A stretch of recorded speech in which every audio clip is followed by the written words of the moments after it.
Donc en fait, la formation, c'est en interne, mais la formation, ça peut aussi être en externe lorsqu'on a envie de se développer. Quelle est la part de responsabilité du salarié lui-même dans son plan de formation? Moi, je dis que d'abord, c'est une responsabilité partagée.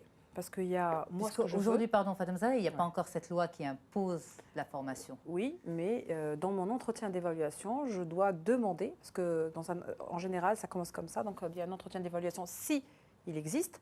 Je peux aller aussi chez mon N+1 en lui demandant des formations spécifiques. Mais il faut le justifier, tout est justifiable, parce que l'entreprise aussi, elle a des objectifs. Il faut qu'il y ait un impact sur les objectifs opérationnels de l'entreprise. Donc je ne peux pas demander, par exemple, une formation qui est très loin ou décalée par rapport à mon poste, par rapport à mes objectifs ou par rapport aussi aux objectifs de l'entreprise qu'à l'entreprise a pour moi.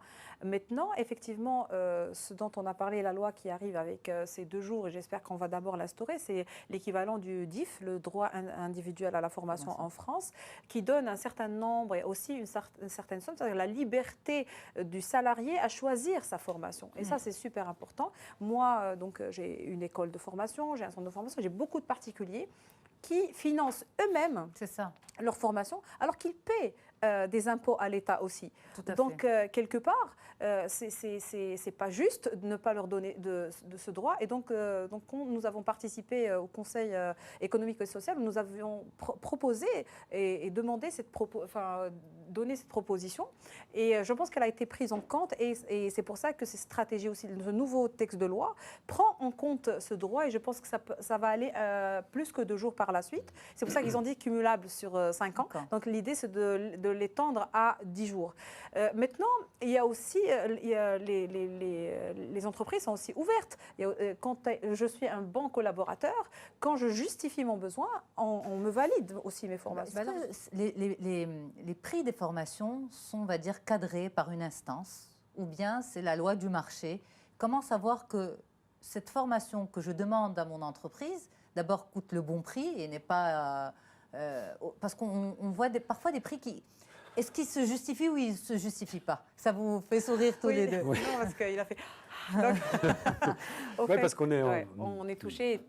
Et au fait, d'abord, il faut savoir que le domaine de la formation est un domaine qui n'est pas encore réglementé. C'est ça. C'est-à-dire qu'il n'y a pas d'accréditation pour ouvrir un cabinet de formation, il n'y a pas de législation derrière. Maintenant, c'est un marché qui est ouvert.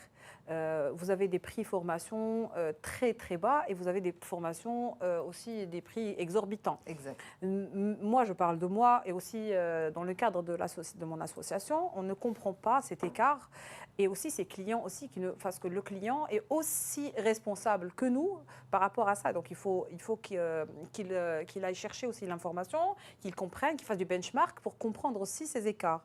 Mais pour votre association, justement, c'est une association professionnelle. Oui.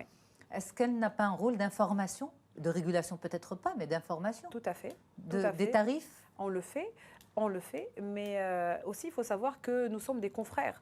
Donc quand on ne peut pas intervenir dans une action commerciale.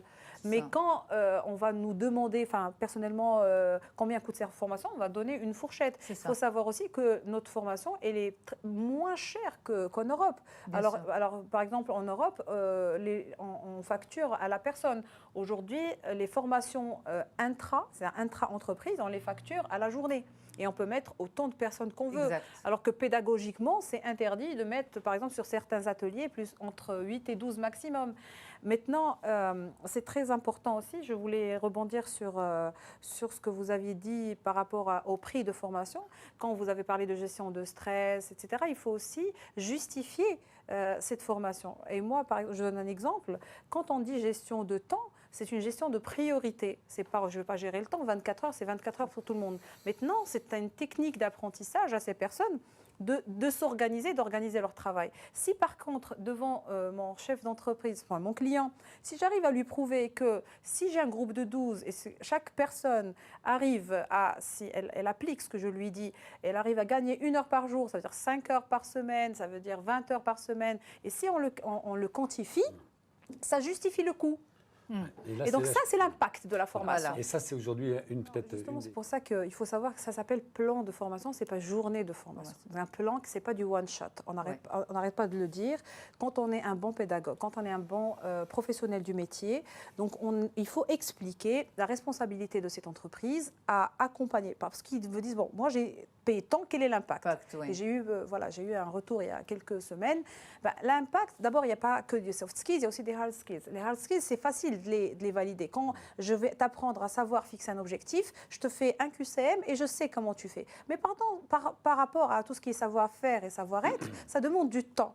Et ce temps-là demande de l'encadrement et aussi de l'encadrement des N+1. Tout à fait. Alors là aussi, c'est un grand problème et je souhaite qu'on m'écoute à travers ce plateau-là. Ça va être votre mot de la fin. On nous écoute, oui, s'il te plaît. Donc les N+1, il faudrait aussi qu'ils se forment aux mêmes formations. Ils ne sont pas au-delà de ces... voilà. Mais peut-être à un niveau un peu plus perfectionné parce que ils ont de l'expérience, ils ont fait des formations, mais il faut qu'il y ait un encadrement. Et après, il faut qu'il y ait un suivi. Et cette évaluation à froid est aussi payante parce que aussi c'est question de budget. Les entreprises ne veulent pas payer parce qu'au fait, monsieur va aller sur le terrain, il va travailler une journée, 2 journées, il va travailler avec les encadrants et il va aller mesurer cet impact après 3 mois et après 6 mois. Je voudrais juste, si je peux donner... Le mot de la fin. Parce qu'un formateur qui ne sait pas répondre à un cahier de charge, qui ne sait même pas le monter... Vous ne voulez pas impulser un projet de loi dans ce sens, Fatem Zahra, en tant que bureau de... C'est déjà en cours. Super, parfait. Je rappelle, vous êtes présidente de l'association des bureaux de conseil et formation, consultante également, Fatem Zahra.